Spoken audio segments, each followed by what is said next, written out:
In this video, I will explain what are the function or method in C#. Function और method जो होते हैं both are the same thing. जो आपके function होते हैं वो हम क्लास और स्ट्रक्चर में डिक्लेयर कर सकते हैं. तो जो आपका फंक्शन का सिंटेक्स होता है वो होता है आपके पास असेस स्पेसिफायर. असेस स्पेसिफायर का मतलब क्या है कि या तो ये पब्लिक होंगे या ये प्राइवेट होंगे. अगर पब्लिक होंगे तो with in the class and outside the class हम उस मेथड को असेस कर सकते हैं. अगर वो प्राइवेट होगा तो वो with in the class he accessible होगा. सेकंड आ गया हमारे पास रिटर्न टाइप. रिटर्न टाइप का मतलब क्या है कि कुछ फंक्शन हमें वैल्यू रिटर्न करते हैं. वो वैल्यू आपके इंट भी हो सकती है, स्ट्रिंग भी हो सकती है, फ्लोट भी हो सकती है, इवन एरे भी हो सकता है और क्लास भी हम रिटर्न करवा सकते हैं. और जो थर्ड होता है वो होता है मेथड नेम. जो मेथड नेम है वो आपके सेम भी हो सकते हैं और डिफरेंट भी हो सकते हैं. एंड नेक्स्ट पार्ट आ गया इसके अंदर पैरामीटर.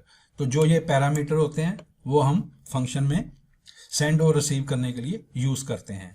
और ये इसकी होगी बॉडी और इसके अंदर फंक्शन की सारी स्टेटमेंट्स आ गई.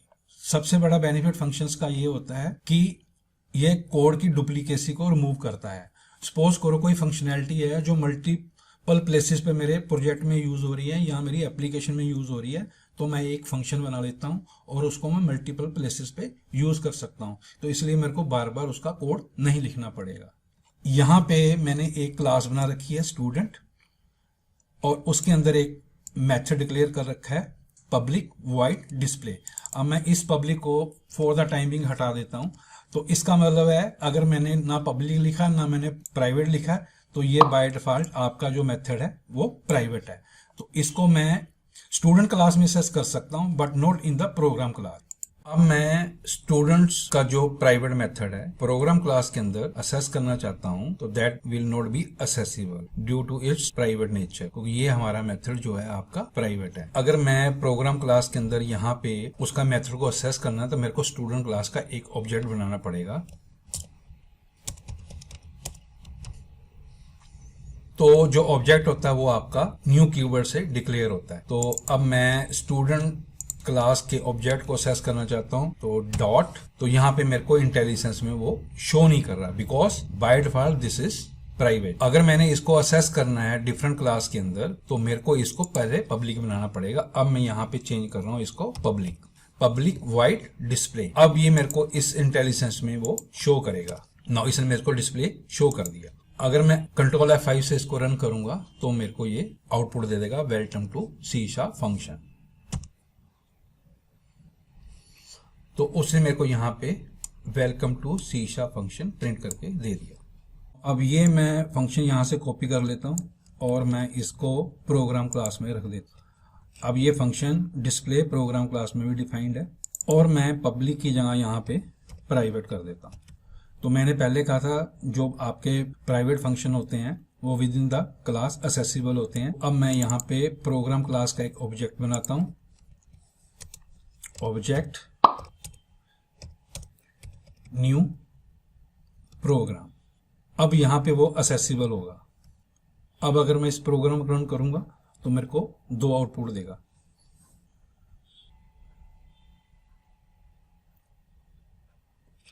तो जो पहले वाली आउटपुट है वो आपकी स्टूडेंट क्लास से है, दूसरे वाली आउटपुट जो है आपकी प्रोग्राम वाली क्लास से है. अब हम डिस्कस करते हैं what are the static function और स्टैटिक मेथड्स. जो आपके स्टैटिक फंक्शन या स्टैटिक मेथड्स होते हैं जब हम उनको डिफाइन करते हैं किसी क्लास के अंदर तो हमें तब क्लास का इंस्टांस बनाने की जरूरत नहीं है. कहने का मतलब उसका ऑब्जेक्ट बनाने की जरूरत नहीं है. तो वो क्लास नेम से ही असेसिबल हो जाते हैं. अगर यहाँ पे मैं प्राइवेट स्टैटिक कीवर्ड लिख दूं तो ये मेरा स्टैटिक मेथड हो गया. अब अगर इस मेथड को मैंने असेस करना है तो मेरे को प्रोग्राम क्लास का ऑब्जेक्ट नहीं बनाना पड़ेगा. इसको असेस कर सकता हूं क्लास नेम डॉट जो आपका मेथड नेम है. यहाँ पे उसने मेरे को अब एरर देना शुरू कर दिया तो मैं फॉर द टाइम भी इसको कर देता हूँ डिलीट. तो प्रोग्राम डॉट डिस्प्ले मैं इसको ऐसे भी डिफाइन कर सकता हूँ और मैं इसको फॉर द टाइम भी कमेंट कर देता हूँ. अब अगर मैं इस प्रोग्राम को रन करूंगा तो यहाँ पे मेरे को उसने वेलकम टू C# फंक्शन दे. नाउ अब मैं एक फंक्शन डिफाइन करता हूँ जो मेरे को कुछ वैल्यू रिटर्न करेगा और उसके अंदर मैं आर्गुमेंट भी पास करूंगा. तो मैं इस फंक्शन को यहाँ पे कॉपी कर लेता हूँ और यहाँ पे पेस्ट कर देता हूँ और स्टैटिक हटा देते हैं और इसकी यहाँ हम लिख देते हैं वाइड भी हटा देते हैं क्योंकि मेरे को वैल्यू रिटर्न कर रहा है। और यहाँ पे मैं वैल्यू रिटर्न करूंगा इस फंक्शन से इंट, और इस फंक्शन का नाम रख देता हूँ सम। इसके अंदर हम दो आर्गुमेंट लेते हैं, इंट ए कोमा इंट बी। ये वह फंक्शन में वैल्यू रिटर्न करेगा मेन फंक्शन में, इसको हम डिलीट कर देते हैं। तो यहाँ पे मैं इंट सम ए प्लस बी, अब मैंने वैल्यू रिटर्न करवानी है तो मेरे को यहाँ पे एक रिटर्न स्टेटमेंट देनी पड़ेगी, रिटर्न, और यहाँ पे मैं इसको कर दूंगा सम। तो ये मेरा फंक्शन हो गया, ये मेरे को इंट वैल्यू रिटर्न कर रहा है और 2 नंबर का सम करके दे रहा है, और ये वैल्यू मेरे को मेन फंक्शन में रिटर्न करेगा। तो अब ये प्राइवेट मेथड है तो मेरे को इसका इंस्टांस बनाना पड़ेगा। तो यहाँ पे मैं प्रोग्राम ऑब्जेक्ट न्यू प्रोग्राम, और यहाँ पे मेरे को इंट रिजल्ट, अब मेरा ऑब्जेक्ट है, डॉट सम वाले मेथड को कॉल करना है। तो यहाँ पे मेरे पास सम आ जाएगा और यहाँ पे मैं 2 वैल्यू पास कर देता हूँ 10, 20। यहाँ पे ये एरर इसलिए दे रहा क्योंकि मैंने इसका डाटा टाइप डिफाइन नहीं किया ना। अब यहाँ पे ये वो एरर रिमूव हो गया। अब मैं अगर कंसोल डॉट राइट लाइन करके इसकी वैल्यू को प्रिंट करवाना चाहता हूँ तो यहाँ पे मैं लिख दूंगा a प्लस बी, 2 नंबर का सम है, इज इक्वल टू, और यहाँ पे मैं कंकैटिनेट करने के लिए प्लस इंट रिजल्ट ये लिख दिया। अब ये वाला सम कॉल करेगा, इंट ए के अंदर 10 वैल्यू स्टोर हो जाएगी, इंट बी के अंदर 20 वैल्यू स्टोर हो जाएगी, और यहाँ पे इंट सम किया a plus B which is 10 plus 20 which is 30, और उसने मेरे को ये 30 वैल्यू रिटर्न कर दी और ये इस वेरिएबल में स्टोर हो जाएगी। तो आउटपुट मेरे पास क्या आएगी, विच इज 30। अब मैं इस प्रोग्राम को रन करता हूँ तो उसने मेरे को a plus B is equal to 30 value return कर दी।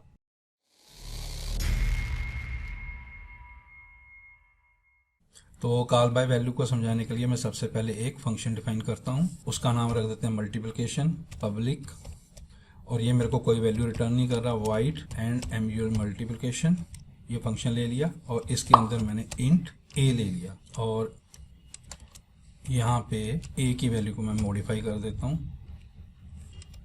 यहाँ पे मैंने मल्टीप्लिकेशन कर दिया और यहाँ पे कंसोल डॉट राइट लाइन, और यहाँ पे उसकी वैल्यू को प्रिंट करवा दी। तो यहाँ पे मैं मल्टीप्लिकेशन फंक्शन को मेन फंक्शन में कॉल करता हूँ। तो यहाँ पे मैं एक वेरिएबल ले लेता हूँ, इंट x 10 ले लेते हैं यहाँ पे। अब ये मेरा पब्लिक मेथड है, अगर इसको मैंने असेस करना है तो मेरे को यहाँ पे प्रोग्राम क्लास का ऑब्जेक्ट बनाना पड़ेगा। तो यहाँ पे मैंने एक ऑब्जेक्ट बना लिया। तो यहाँ पे मैं कंसोल डॉट राइट लाइन यहाँ पे लिख देते हैं बिफोर कॉलिंग, जो x की वैल्यू होगी वो क्या होगी। अब मैं फंक्शन को कॉल कर रहा हूं और आफ्टर कॉलिंग इसकी वैल्यू क्या आएगी।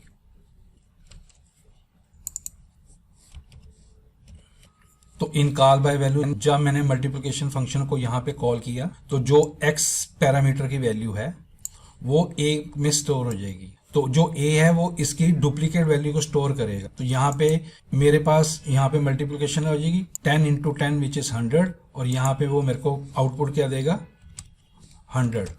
और जैसे ही इसने 100 प्रिंट आउट किया और फंक्शन की एग्जीक्यूशन खत्म हुई तो जो a के अंदर वैल्यू स्टोर है वो आपकी वैल्यू क्या हो जाएगी, लॉस्ट हो जाएगी, और आफ्टर कॉलिंग उसकी वैल्यू मेन के अंदर 10 ही रहेगी जो इस वेरिएबल की ओरिजिनल वैल्यू है। तो this is called the call by value. No मैं अब इस प्रोग्राम को रन करता हूं, इसके आउटपुट देखते हैं।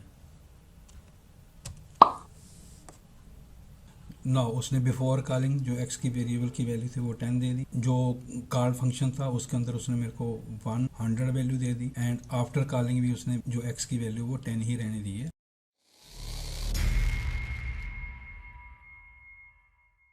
अब नेक्स्ट आ गया ये कॉल बाय रेफरेंस। तो मैं यही फंक्शन यूज करूंगा। तो कॉल बाय रेफरेंस में आपको वेरिएबल को इनिशियलाइज करना जरूरी होता है। फर्स्ट कंडीशन तो ये है, जब हम कॉल बाय रेफरेंस करते तो हमें यहाँ पे रेफरेंस लिखना पड़ेगा और यहाँ पे भी हमें रेफरेंस लिखना पड़ेगा। अब जो ये x वेरिएबल है, जब हम रेफरेंस की बात करते हैं तो वो मेमोरी एड्रेस सेंड करता है, उसकी ओरिजिनल वैल्यू स्टोर नहीं करेगा, लेकिन a के अंदर उसके पास क्या आ जाएगा, एड्रेस आ जाएगा, तो वो एड्रेस पे जाके उसकी वैल्यू चेंज कर रहा है। तो जो यहाँ पे चेंज होगी वो आपको मेन मेथड के अंदर भी आपको अवेलेबल होगी। तो इस केस में इसने मेरे को यहाँ पे 100 दे दिया, बिफोर कॉलिंग उसकी वैल्यू यहाँ पे वो मेरे को 10 ही देगा, एंड आफ्टर कॉलिंग अब उसके एड्रेस पे वैल्यू चेंज हो चुकी है तो यहाँ पे भी वो मेरे को 100 वैल्यू ही देगा। अब मैं इस प्रोग्राम को रन करता हूँ और इसका आउटपुट देखते हैं।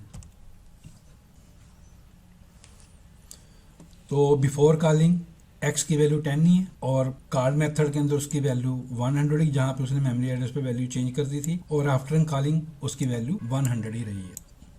तो इसको हम कहते हैं जी कॉल बाय रेफरेंस। अब फंक्शन मैं यही यूज करूंगा और call by output parameter represent करते हैं। तो जब हम कॉल बाय आउटपुट पैरामीटर करते हैं तो यहाँ पे हमें इनिशियलाइज करने की जरूरत नहीं होती, हमें जस्ट वेरिएबल को डिफाइन करना होता है और रेफरेंस की यहाँ पे हम यहाँ पे लिख देंगे आउट, और ये जो हमारा मेथड है यहाँ पे भी लिख देंगे हम आउट। लेकिन इसके अंदर वैल्यू इनिशियलाइज करना हमें जरूरी होता है। a इज इक्वल टू 5 कर दूं तो यहाँ पे ये मेरे को आउटपुट क्या देगा, 25 देगा। इसको मैं कमेंट कर देता हूँ और यहाँ पे उस फंक्शन को उसने कॉल किया आउटपुट, तो इसने यहाँ पे इस फंक्शन को कॉल किया with the help of output parameter. तो आफ्टर कॉलिंग जब एग्जीक्यूशन यहाँ पे आएगा इसकी वैल्यू यहाँ पे वो हमें 25 शो करेगा। तो this is call by output parameter. The main difference between reference and output parameter is that जो हमारा रेफरेंस होता है उसमें हमें वेरिएबल को इनिशियलाइज करना जरूरी होता है, but not in the case of output parameter. But जब हम फंक्शन को कॉल कर रहे हैं, कॉल फंक्शन के अंदर हमें उसकी वैल्यू को इनिशियलाइज करना जरूरी हो। तो ये था main difference between reference and output parameter के बारे में।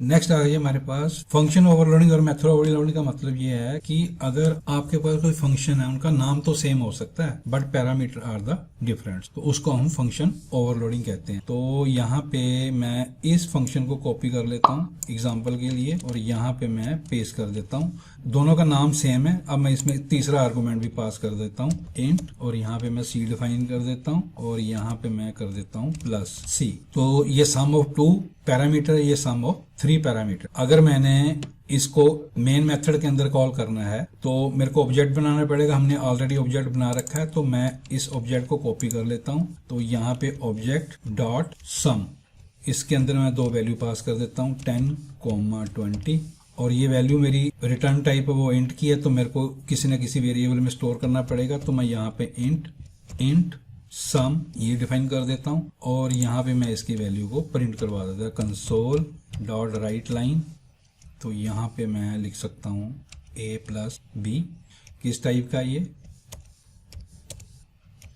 प्लस इंट सम। सिमिलरली अगर मेरे को दूसरे फंक्शन को कॉल, इसको मैं कॉपी कर लेता हूँ और यहाँ पे मैं पेस्ट कर देता हूँ।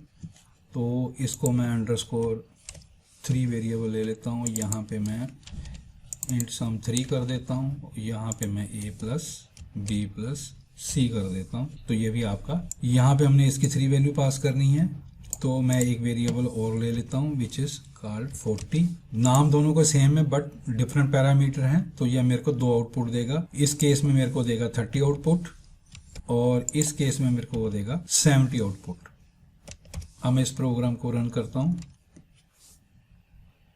तो इसने मेरे को यहाँ पे a प्लस बी की वैल्यू 30 दे दी, तो इसने मेरे को यहाँ पे 70 वैल्यू दे दी।